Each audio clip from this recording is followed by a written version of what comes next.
We have all said it, and when we did, it sounded so sensible, so honest, so grown. My prayer wasn't answered. Hear the weight of that. Feel how it drops into the heart like a verdict. In that moment, a gavel falls not in heaven, but in our own chest, and the case seems decided. Either God did not hear, or God did not care, or God could not. And then, very quietly, a small seed is watered. Doubt, patient and subtle, learning our schedule, showing up at our bedside, whispering that prayer is a lottery and the divine a sometimes thing. But is that what happened? Or did a phrase train us to measure the infinite by a clock, and to call divine silence absence? We slip into an arithmetic with God. Request submitted. Result pending. Time elapsed. Case closed. And when no change appears on the surface of circumstances, we sign the report, unanswered. Can you see the hidden lesson in such speech? It nudges us to grade God by outcomes, to convert communion into a technique, and then to judge that technique when the weather of life does not quickly bend.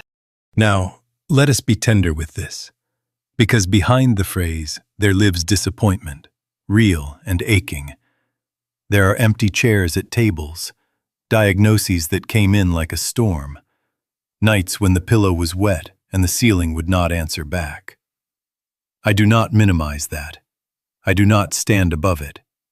We have known the grief that makes words feel foolish, and the private fear that perhaps heaven missed our address, or worse, saw us and passed us by. It is precisely here that the teaching must become both firm and motherly. Fear not, little flock, for it is your Father's good pleasure to give you the kingdom. If that is truth, then our sorrow must be shepherded into a truer understanding of prayer, or else it will tutor us in cynicism. So here is the governing challenge. God is, or else God isn't. Not sometimes is. Not when the right words are used is. God is, or God is not. And if God is, the all, the love intelligence that knows our need before we ask, then the thought of a half-present deity, attentive some hours and distracted others, must be seen for what it is. The shadow of our own concept, not the light of his nature. Take no thought, the Master said. Not because needs are unreal to the senses, but because the measuring, anxious mind cannot hear the still, small voice that is forever giving. Therefore, I promise you no new method to twist outcomes from the sky. I offer instead a correction in what we mean by prayer, so that faith may sit down again and breathe. We will walk from petition to communion, from reporting lack to receiving presence, from timing God to abiding in God. Prayer is not our words rising up to inform omniscience. Prayer is something from God to you. His life, His assurance, His peace realized in consciousness. When we learn this, the phrase unanswered prayer falls of itself, as a leaf from a tree that has come into spring. If the Master has said, "Your Father knoweth what things ye have need of, before ye ask Him," then what is the office of asking? Are we to become informants to omniscience? Shall we bring a report to the one whose knowing is the very light by which we see? No. If our Father knoweth, then petition as a spiritual method has come to its finish. Take no thought, not because needs do not rise in the scene of life, but because thought, the anxious, managerial kind, cannot add to what is already being given. We have dealt with prayer as a transaction. I ask, God decides. I plead, God may be moved. I explain, God might be convinced. That is how we speak to officials. That is how we plead a case in a court. But we are not in a court. We are in a home. Prayer is communion. Prayer is something from God to you. His own life imparting itself, His assurance dawning in consciousness, His wisdom unfolding the next right step. When you go to visit your mother, you do not arrive with a memo and an agenda. You go to be in her presence. And by being there, you receive what presence gives: quiet, warmth, a sense of being known. So with God, be there, be still, be receptive. Therefore, let this be plain, and let it be gentle but absolute. Never again attempt to tell God what He must do to make you safe. Never again attempt to inform God of your need, your enemy, your deadline, your plan. Never again attempt to manage the infinite with words. Fear not, little flock, for it is your Father's good pleasure to give you the kingdom.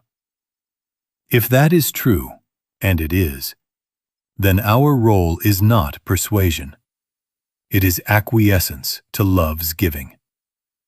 God is, or else God isn't. If God is, the posture of prayer is listening. Speak, Lord, thy servant heareth. Now I know why petition feels so native. As children in a human home, we ask because we experience supply as uncertain and authority as changeable. We learn early that words may win a cookie or avert a punishment. That is the pedagogy of the senses.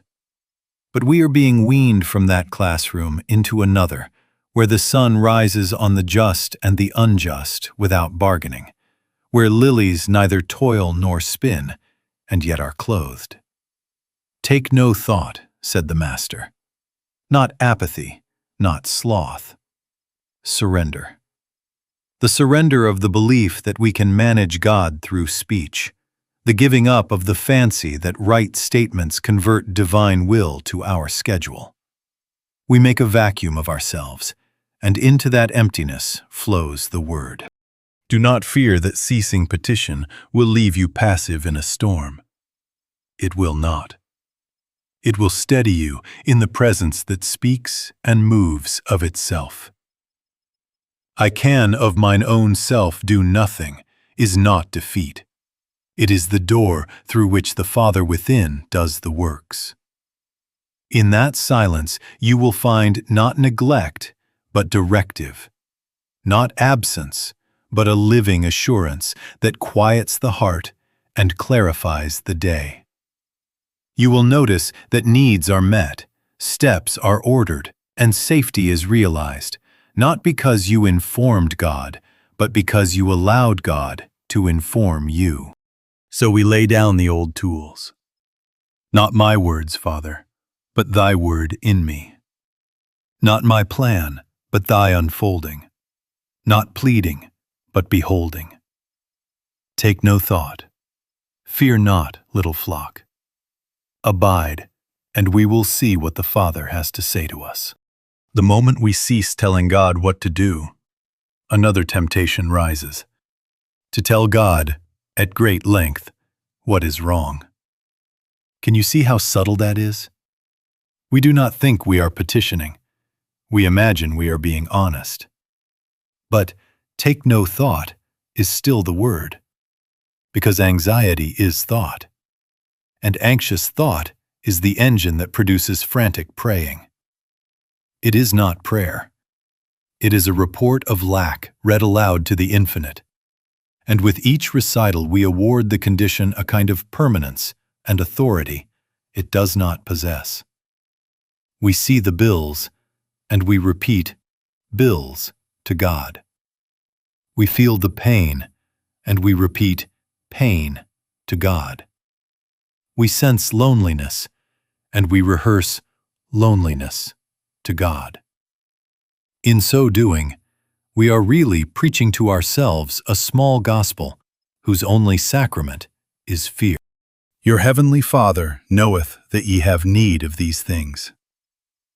If that is true, then what is the point of rehearsing them? The subtle confession embedded in much of our praying is this: Father, this thing is so real it must be named before Thee, else Thou might forget it. Can you feel the two-power belief hiding there? God on one side and a condition on the other, vying for your attention. God is, or else God isn't. If God is, then the condition has no independent authority to demand your speech. Drop it out of your belief, and it falls away from your tongue. Take no thought. Now notice how the mind weaponizes time. It's been 3 weeks. It's been 6 months. It's been years. And time becomes Exhibit A in our case against God. Still unanswered. Who taught us to put a stopwatch on omnipresence? Not the Spirit. That is the pedagogy of fear. We make a calendar the judge and the clock the jury, and we call the delay a verdict. But the eternal does not arrive. The eternal is. I am has no schedule. If you are measuring, you are not communing, you are auditing. Take no thought for the morrow. Take no thought for how long. Be present to presence. What then of the silence we complain of? Often it is not divine withholding. It is creaturely noise. Anxiety is loud. It fills the inner room with static, so the still small voice seems absent. You know what a radio does when the dial is off by a hair. There is a station, but the crackle drowns it. Fear is that crackle. The issue is not that God is late. The issue is that fear is loud. Be still and know that I am God is not poetry. It is spiritual physics. Stillness is the condition under which knowing occurs. Let us be gentle with our trembling, and yet uncompromising with its rule. We will not dignify fear by quoting it to God. We will not make reports to heaven as if lack had subpoenaed us. We will enter the inner closet and close the door on yesterday and tomorrow. We will sit without an agenda. Speak, Lord, thy servant heareth. We will make a vacuum of ourselves, not emptiness of despair, but emptiness of self-argument, so that the word may fill us. Then prayer ceases to be a recitation of absence and becomes presence realized. And where presence is realized, the sense of unanswered dissolves, not because events have rushed to obey our timing, but because consciousness has awakened to the one whose giving is now. Fear not, little flock. Take no thought. Be still, and let the Father within do the works. Now we come to the fork in the road, where every spiritual life decides its weather.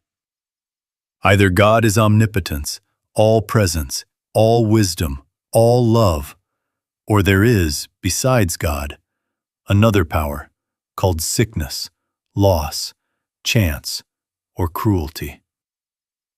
There is no third option, no polite compromise. God is, or else God isn't. That is not bravado. That is the end of divided faith. If omnipotence is truth, what are these powers you are fighting, consulting, fearing, and reporting in your prayers? If God is the only power, then the habit of naming any other authority in the presence of God must be seen for what it is, a confession of two. Take no thought. Consider how the phrase, God didn't come through, betrays this hidden theology. Do you hear the picture it paints? God meant well, but the situation was stronger. Or, God was busy across town and missed the appointment. Or, God is selective, bestowing favors on some while letting others queue in the hallway.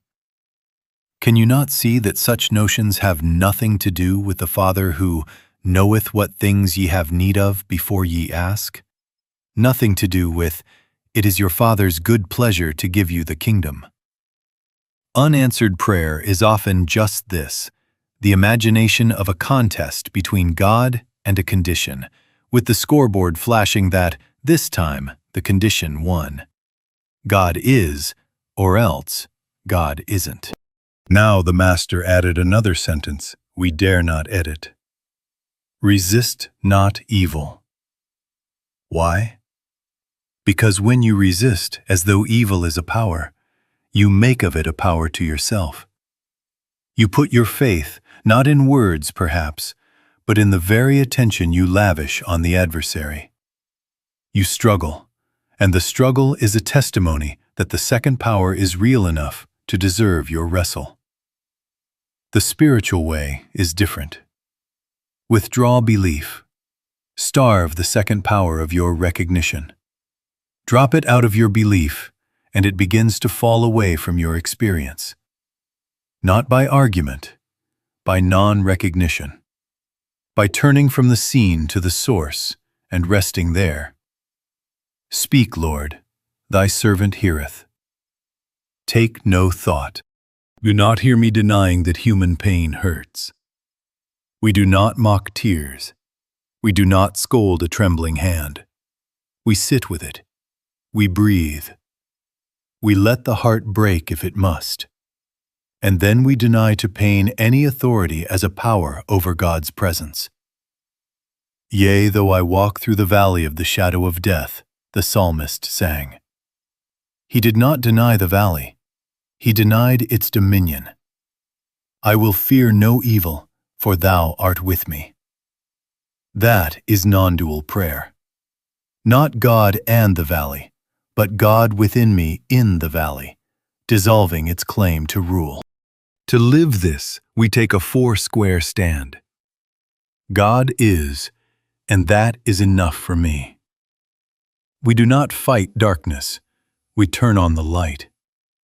We do not plead with storms, we abide until their hypnosis breaks. As you stand there, quiet, listening, unresisting, the sense of unanswered loses its oxygen, because the scoreboard itself has been taken down. There is no contest. There is only the Father within who doeth the works. Fear not, little flock. Resist not evil. Take no thought. Abide, and the one power will be proved as presence, not by your might, but by the simple withdrawal of faith from a second. Prayer, then, is not something you do to God. Prayer is something from God to you. Let that be the sentence that resets the inner room.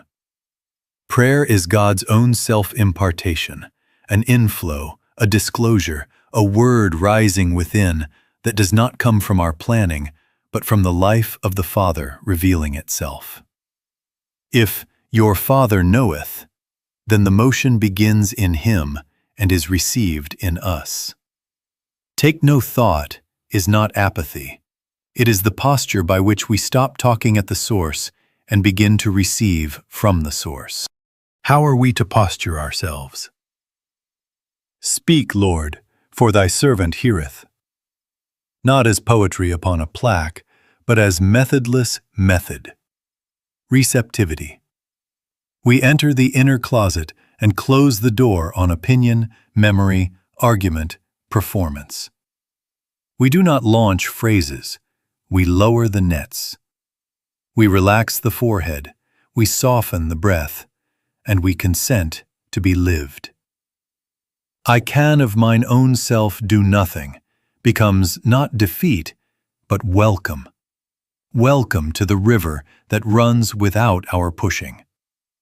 We are not manufacturing presence. We are noticing it and letting it announce itself. When I say, make a vacuum of ourselves, I do not mean a collapse into passivity. I mean the surrender of outlining, my plan for how, my will for when, My bargain for what? My deadline for proof. The vacuum is the emptied cup.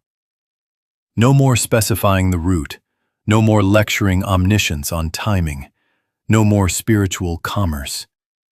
If thou wilt do this, I will do that. We let the bargaining animal lie down. We release personal will, and we rest in the will that is love itself. God is, or else God isn't. If God is, we can afford to be empty enough to be filled. What do we receive? First, and often first for a season, a changed consciousness. Peace that passes understanding, meaning, not explained by circumstances. A quiet conviction that cuts the wire on fear. A direction so simple we might have missed it had we been busy pleading.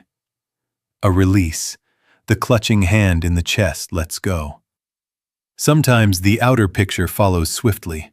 Sometimes it ripens like fruit in its hour. But the sequence of spirit is ever the same. Realization, then appearing. The vine first, the branch fruitful thereafter. Abide in me, and the fruit shows itself without strain.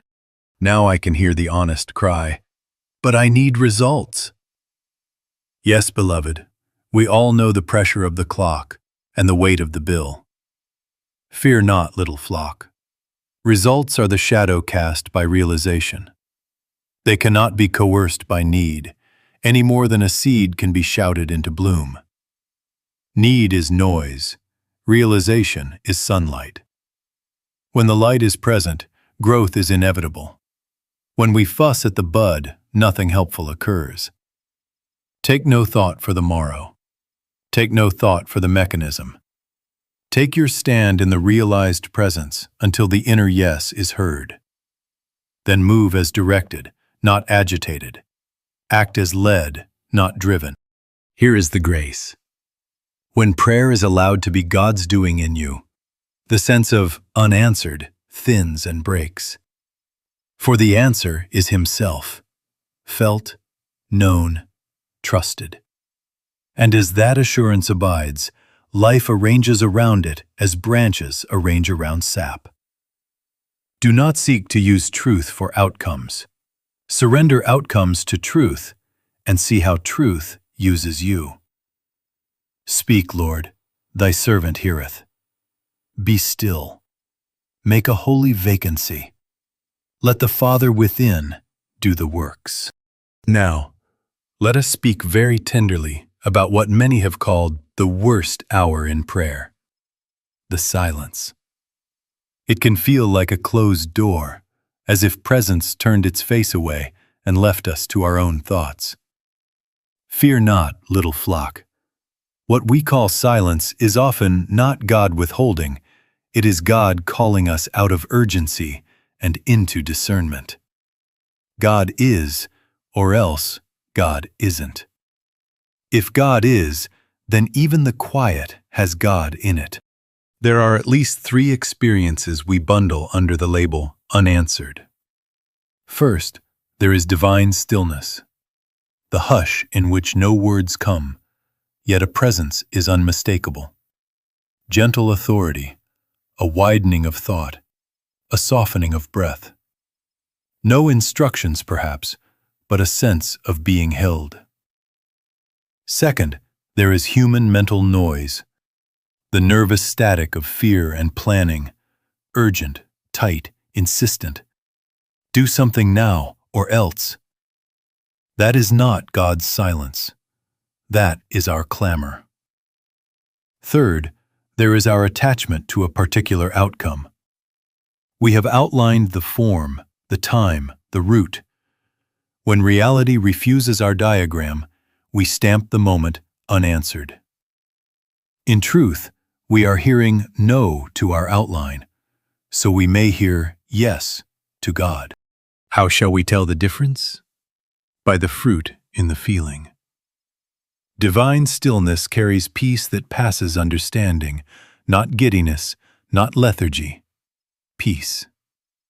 The room feels larger. Time pressure loosens, judgment quiets. Even without a single sentence received, you know, though you cannot prove, that you are not alone. Mental noise does the opposite.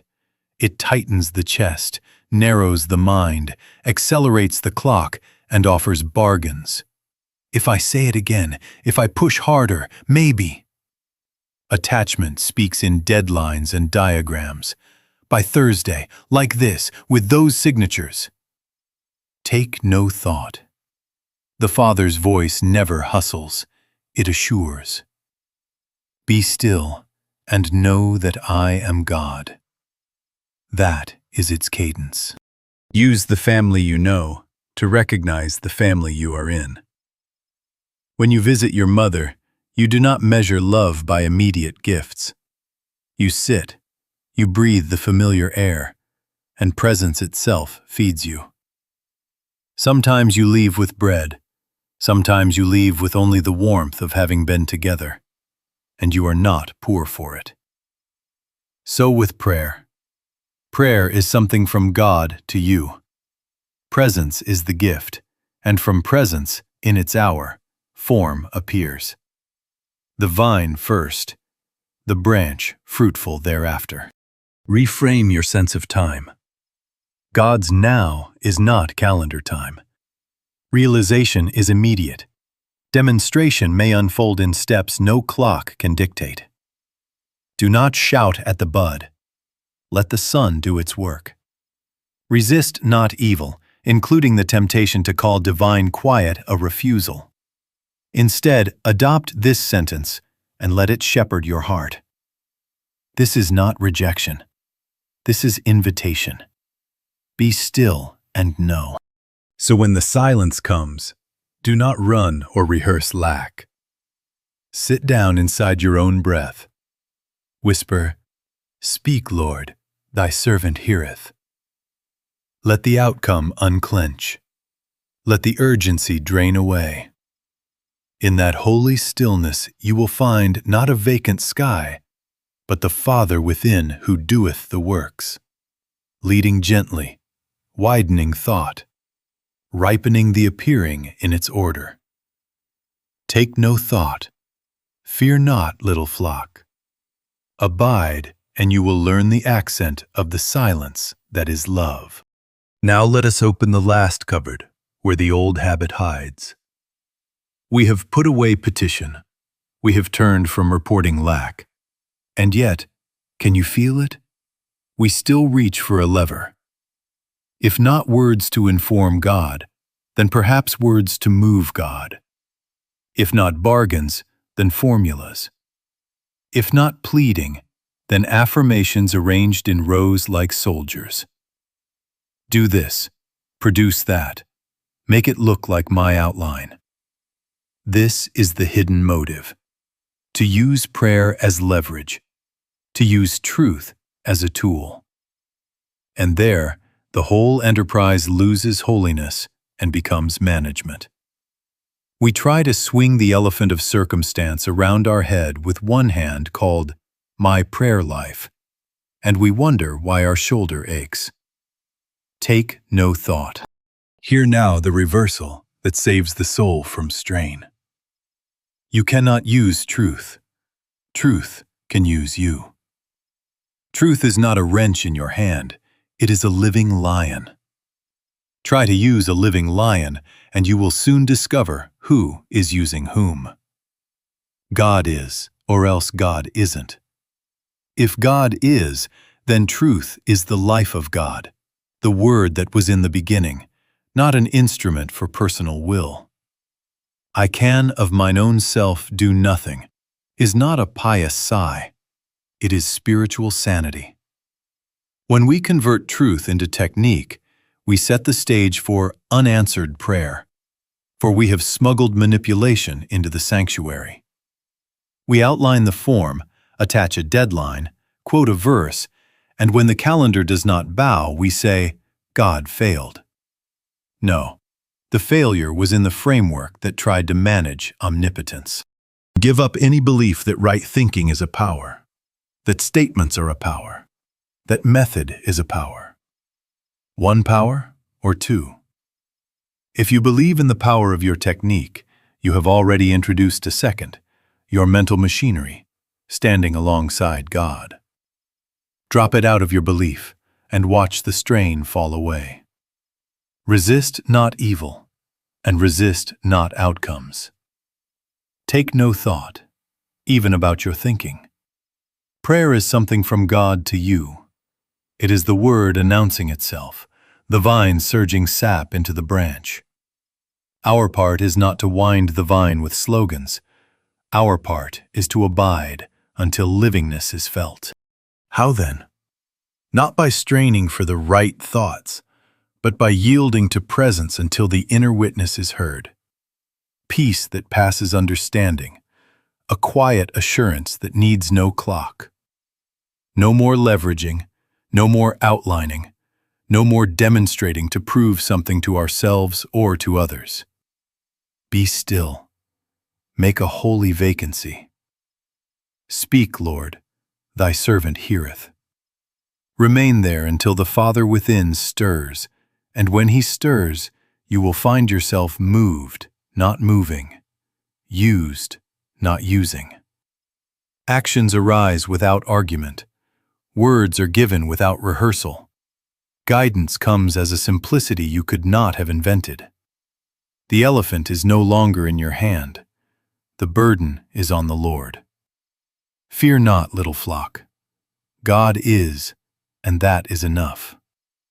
When truth uses you, prayer is no longer a tool. It is life. From this point, the question is no longer, how do I get rid of this condition? But, into what consciousness am I being called? Spiritual healing is not truth fighting error. It is the dawning of awareness in which error is seen to have no law, no God authorization, no selfhood. Resist not evil. Why? Because resistance confers power. To struggle is to certify a second force. God is, or else God isn't. If omnipotence is truth, then there is not a remainder of power left over for disease, want, or sin to wield against you. Healing, in the spiritual sense, is the shift from a divided universe to the one. And that shift occurs first in consciousness. Notice the order by which spirit works. First, there comes a stilling, a peace that passes understanding. Then, a loosening. The inner clutch that has been holding outcomes by the throat relaxes. Then, clarity. The simple direction or the clear seeing of what is real. And only then, as branch from vine, do forms rearrange and appearances yield. This is not denial of what the eyes report. It is refusal to enthrone it. It is laying the foundation upon which demonstration becomes natural. Take no thought. When peace enters, you are not becoming indifferent. You are taking your stand in reality, and reality, being what it is, bears fruit in its season. Look at the Master. When he stood before the tomb, he did not plead, bargain, or argue with death. He lifted thought. Father, I thank thee that thou hast heard me. And from realized oneness came the word of authority. Lazarus, come forth. Authority is not noise. It is consciousness realized. So too at the pool. Wilt thou be made whole? Then, not a technique, but a command from awakened awareness. Rise, take up thy bed, and walk. Do you see? He did not treat a disease. He awakened the man to the life that is already his in God. That is healing, the revelation of wholeness, not a contest with fragments. Resist not evil. Do not wrestle mentally with the picture that frightens you. Do not set yourself to prove a point to a condition. Withdraw recognition. Turn from the scene to the source and abide until the inner assurance settles like quiet rain. Prayer is something from God to you. Let it come. Let it announce itself.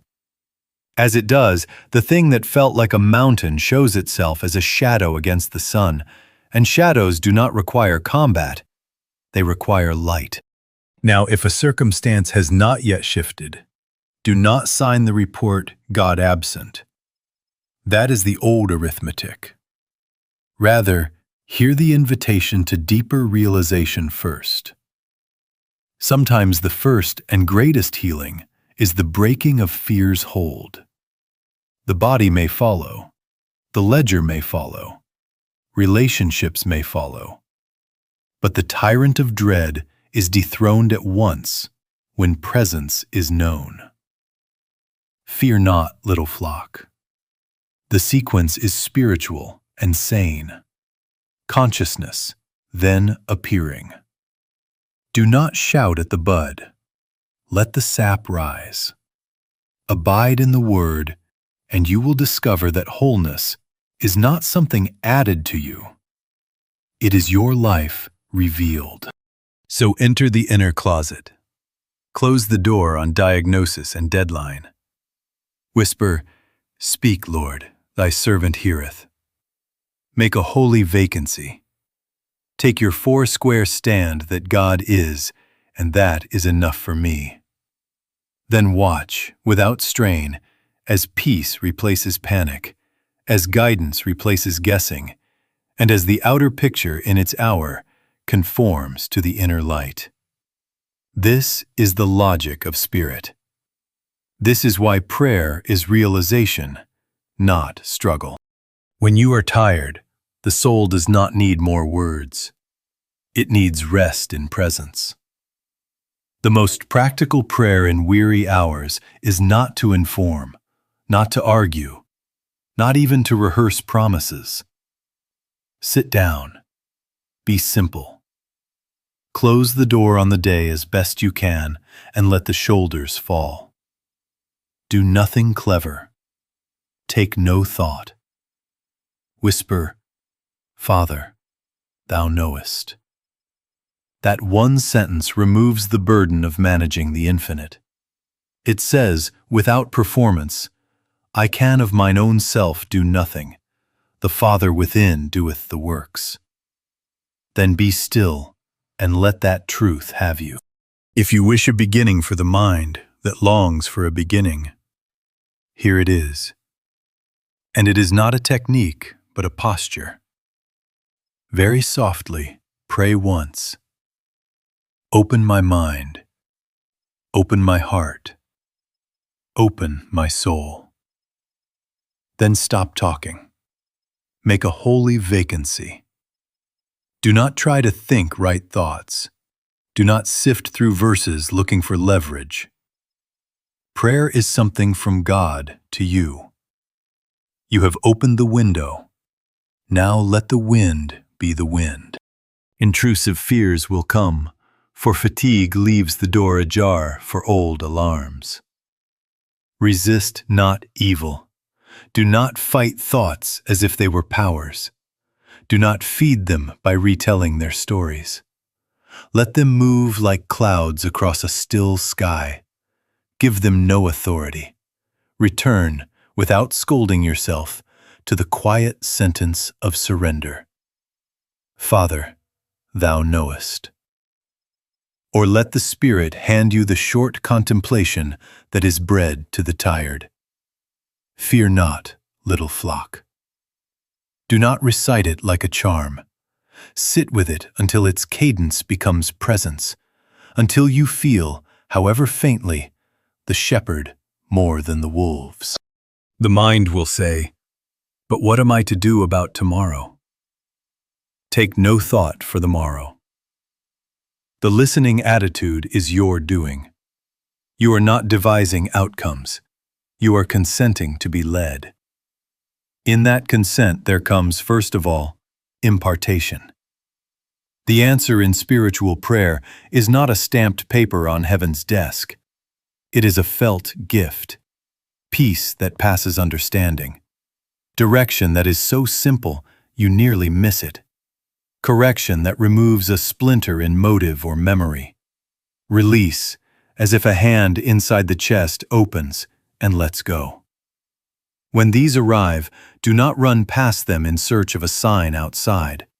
Receive them as the answer. For God is, or else God isn't. If God is, then His peace is not a preface. It is the work beginning. If tears come, let them wash, not argue. If nothing happens, remain a few minutes more, not to force, but to abide. Speak, Lord, thy servant heareth. You are learning the accent of the still small voice. Some days you will feel only a softening. Other days you will rise with a clear next step. Sometimes you will be asked to rest and do nothing at all but trust. All of this is prayer doing its work in you. Do not measure, do not audit. Take your four-square stand. God is, and that is enough for me. And sit in that truth as you would sit in a mother's kitchen, not for favors, but for presence. So when weariness comes, simplify. Sit. Breathe. Father, thou knowest. Open my mind. Open my heart. Open my soul. Then be quiet and let love announce itself. Fear not, little flock. Take no thought. Abide, and the Father within will do the works. There are hours when even the language of prayer feels thin. A loved one dies though we sat vigil. A betrayal fractures the bone of trust. A chronic illness lingers through many nights. A son or daughter does not return our calls. In those rooms, the heart says, I begged. Beloved, we will not put a ribbon on that. Tears are not faithlessness. They are the body's honest liturgy. We will not shame sorrow. But we will refuse the conclusion to which sorrow would drive us, that God withheld, that heaven turned away, that some quota of faith was not met and therefore a penalty was assessed. Take no thought. Separate, with a holy sobriety, God's nature from the human picture.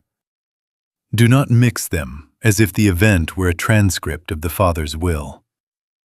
The old tribal deity, selective, punitive, appeased by performance, is not the God revealed by the Master who said, It is your Father's good pleasure to give you the kingdom, and your heavenly Father knoweth. God is, or else God isn't. If God is, there is not a second power called tragedy that overruled love. If we make the scene a rival to omnipotence, we write a scoreboard and then call the outcome unanswered. Resist not evil. Withdraw the honor we have given to appearances as interpreters of God. What then is the higher interpretation? Even when the event stands and does not yield, the Christ within can lift consciousness out of the underworld of despair, self-blame, and abandonment. Thou art with me is not a cliché in the valley. It is oxygen. Prayer is something from God to you, an impartation that says, without syllables perhaps, you are not alone. You are not being punished. You are mine. One of the cruelest lies in religion is, if only you had prayed better. No. I can of mine own self do nothing removes the lash from your back and places your life back in the Father's keeping. Be still and let that assurance do its quiet work. Disappointment can become the altar where an old self dies. The self that would manage outcomes by virtue, by formulas, by leverage. In this sense, the teaching still kills off its people, the managers, the bargainers, so that we may be reborn of the Spirit. You cannot use truth. truth can use you. And when truth uses you, a deep tenderness is born. Compassion that does not hurry another's grief. Humility that does not argue with time. Mercy toward your own heart. The branch ceases trying to be the vine and abides. Take no thought. And how shall we stand when explanations cannot? We take a 4-square stand and hold it through the night. God is, and that is enough for me. Sit with the empty chair, and do not call yourself forsaken. Whisper, Father, thou knowest. Speak, Lord, thy servant heareth. Let the tears come and go without bargaining. In that surrendered listening, an inner redemption appears. The sense of orphanhood breaks. A quiet authority returns. Perhaps a simple next step is given. A call to make, an apology to offer, a boundary to honor, a rest to receive.